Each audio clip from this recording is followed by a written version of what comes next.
this lecture, we will be discussing about the limit, continuity and differentiability of a vector function. So starting with the limit. The definitions and the concept is exactly same as you have already read it in real analysis. Exactly the same type of definitions and the concepts. So starting with the limit. Suppose we have a vector function ft. What a vector function is, we have already discussed in the last class, where t is a scalar variable, and if for every value of t belongs to either close or open some interval ab, there exists some vector f specified by some particular rule, then we will say that ft, this one is a vector function of the scalar variable t. Now we are trying to find what will be the definition of limit of the vector function ft. Now let this scalar variable t is tending to t0. Now under t tending to t0, if ft is tending to a, then where a is said to be some constant vector. That means under t tending to t0, if the vector function ft is tending to some constant vector a, then we will say that limit t tending to t0 ft equals a. This is the preliminary definition of limit of a vector function. Now how will we define it? By epsilon delta definition, just like the definition in real analysis, that is for all epsilon or for pre-assigned epsilon greater than 0, there exists a delta depending on that epsilon, obviously greater than 0, such that modulus of ft minus a will be less than epsilon for all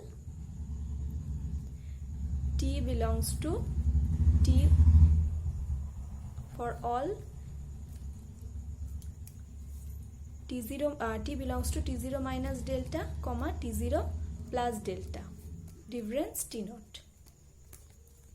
Right? For this region, if this satisfied ft minus a,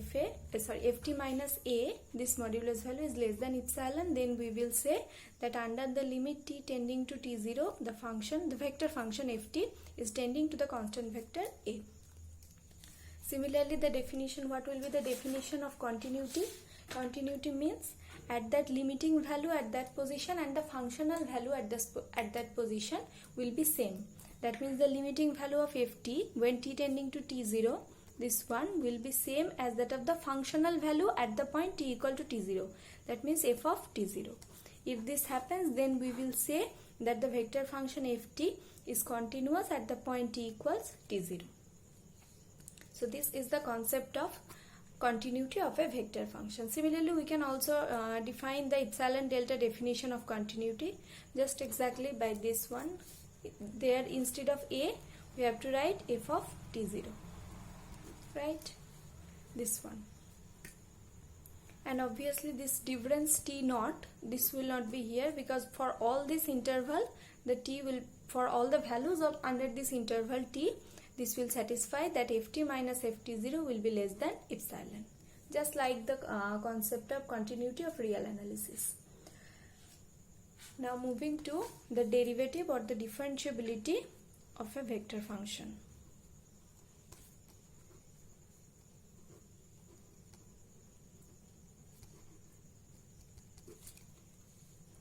Now we have let ft is a single valued vector function where t is the scalar variable. Now suppose O is the origin and this length p be any point, then this length or this direction OP, this one, this OP vector, this is denoting the value of ft. And suppose another point Q, this one, this direction OQ is denoting the vector f of t at the just a minute, OP, this direction is denoting ft at the point t equals t0, and this is denoting OQ, this vector is denoting f of t at the point t equals t0 plus delta t.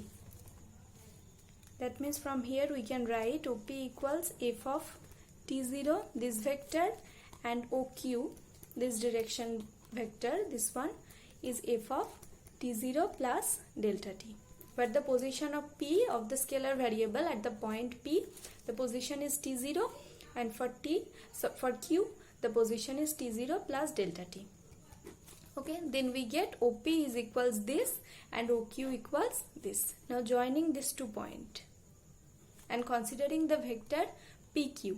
Now if we want to apply the triangular rule under this triangular rule from physics under this triangle, then what will we get? That OP plus PQ together will imply the direction of OQ. That means by applying triangular rule we can say that in the next line we can say OP plus OQ, so OP plus PQ equals OQ. That is from here what we can write, that is PQ equals OQ minus OP, and OQ is f of T0 plus delta T minus OP is f of T0. So this is denoted by delta f. That means the change of the vector function f from this point T0 plus delta T to this point T0. This is denoted the change of the function f. Then what about delta f by delta T? It will be this whole quantity by delta T.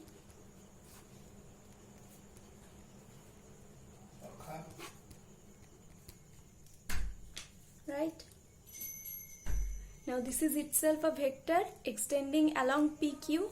In our diagram it is extending along PQ. Now if this vector approaches an unique finite limit when delta t is tending to 0, if this is approaching to a finite limit, then this limit will said to be the derivative of ft. That means this limit of this function under delta t tending to 0 will denote the derivative of the function ft, vector function ft, and generally it is denoted by f dash t. So what will be our f dash t? F dash t will be limit delta t tending to 0 f of T0 plus delta t minus f of T0 by delta t. Okay, this is the concept of derivative of a vector function. Similarly, like real analysis, we have a very common theorem in this chapter is continuity does not imply differentiability, but the converse is true. That means differentiability implies continuity. When a vector function is differentiable, that means it is always continuous, but the converse is not true. The proof of the first part, that is differentiability implies continuity, it's very easy. I'm not proving this here. Now let's find an example, or rather let's find a counter example which will prove that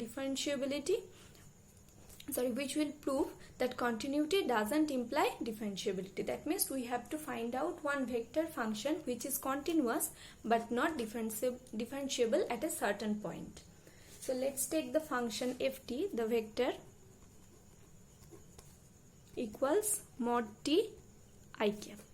All the other j cap and k cap, these are all 0. Their coefficients are all 0. So ft equals this, and consider the point t equals 0. Let's check this is continuous or not.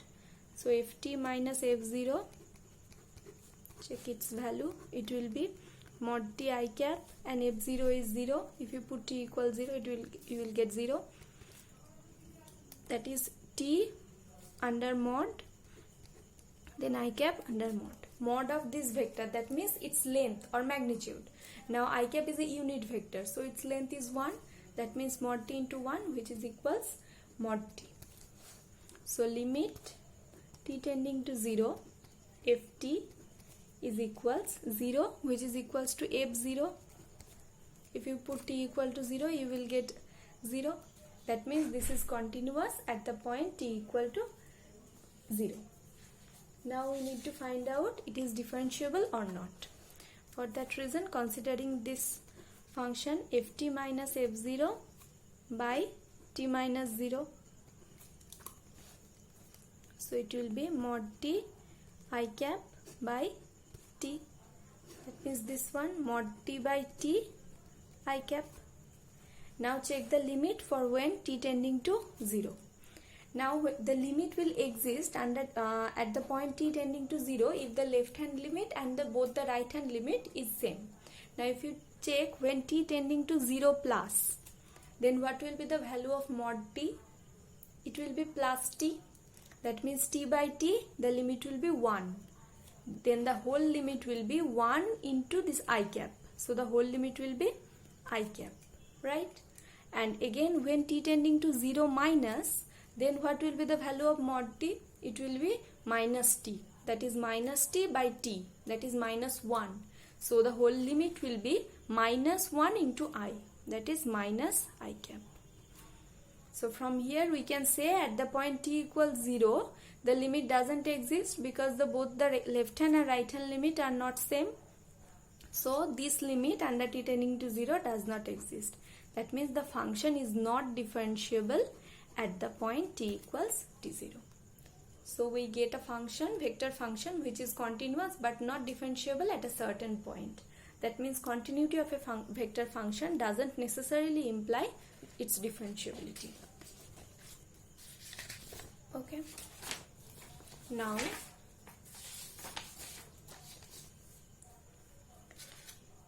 we will check how to find out the derivative of a particular vector. This was the concept or the definition of derivative. Now how to check derivative for a function. Now generally a vector function is denoted by like this, by three components: f1t I cap plus f2t j cap plus f3t k cap. Right? Now whenever we are trying to find f dash t or df dt, its value will be just the derivative of each of the components. That is, it will be df1 dt I cap plus df2 dt j cap plus df3 dt k cap. Just find the derivative of the components. Similarly, all the algebra of derivatives, that is plus of sum of two vector functions, then their derivative will also be just the sum of the derivative of the vector functions. Similarly, for the subtraction and for the multiplication of vector, we know two type of multiplications. One is dot product, another one is cross product. So what about their derivative? Suppose we have two vectors, vector A dot vector B. Then we are trying to find their derivative with respect to t, suppose. Then ddt of A dot B, it will be just we have to keep one function fixed, then the derivative of another, plus keep the other function fixed and the derivative of the other function. So the first one will be dA dt dot B, keeping B fixed, plus now in the next step keeping A fixed, A dot dB dt. Similarly, for the cross product, exactly the same procedure. So it will be dA dt cross B plus A cross dB dt.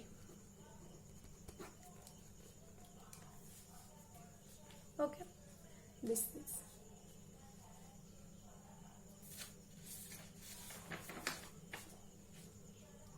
Now try to find the derivative of a box product. If we take three vectors, suppose P, Q, R,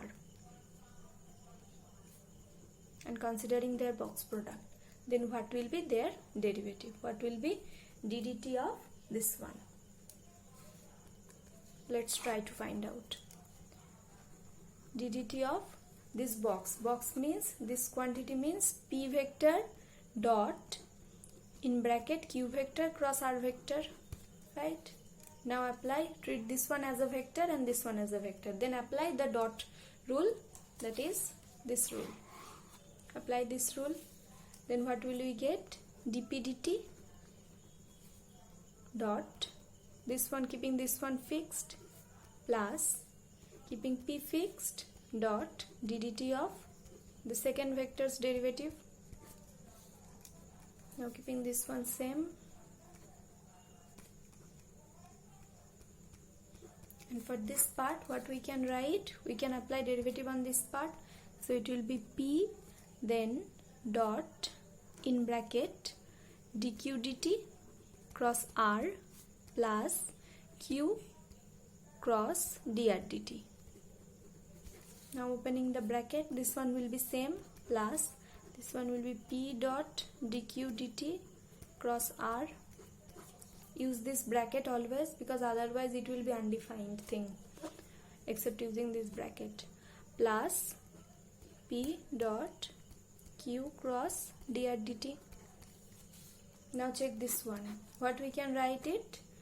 We can write it like dp dt q r, its box product, plus for this part we can write p dq dt r, and from this part we can write p q dr dt. This one, that is, we have started with this ddt of pqr, and what we get that first component's derivative, keeping the second and third same, then keeping the first and third same, second component's derivative, and in the last step keeping the first and second same and the third component's derivative. This is the result for derivative of a box product. Okay, now let's solve some examples. There are a few examples solved in Ghosh Maiti book. They are pretty easy. I'm not solving it again. I'm moving to the exercise part. So exercise 5a, I will be solving few of the problems from the exercise. So exercise 5a, question number 1 is saying that if r vector equals t square I cap minus t j cap plus 2t plus 1 k cap, then find the value of mod dr dt, mod d2r dt2 at the point t equals 0. Find the value of at the point t equals 0. So let's find out what is dr dt. Just derivative the components with respect to t, then we will get 2t I cap minus j cap, and from there plus 2 k cap. This is our dr dt. What will be its value at the point t equals 0? At the point t equals 0, the value of dr dt will be, just put t equals 0, so this is 0, and it will be minus j plus 2k. Right? Now we have to find out the modulus of dr dt, that means the magnitude of this vector. So what will be its magnitude? How to get the magnitude of a vector?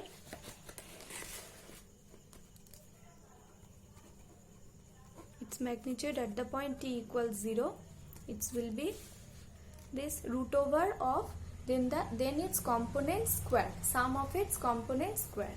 It is root over, what is the first component? There is no I, that means the first component is 0, so 0 square, plus the component of with respect to j is minus 1, so plus minus 1 is square, then it is 2 plus 2 square, that is root over 0 plus 1 plus 4, which is equals root 5. This is the magnitude of the vector dr dt. Okay, similarly we can find d2r dt2. It's very easy. This will be your homework. Moving to the next example.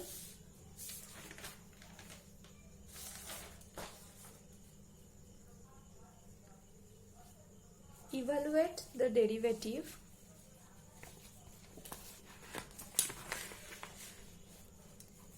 question number 4b. Evaluate the derivative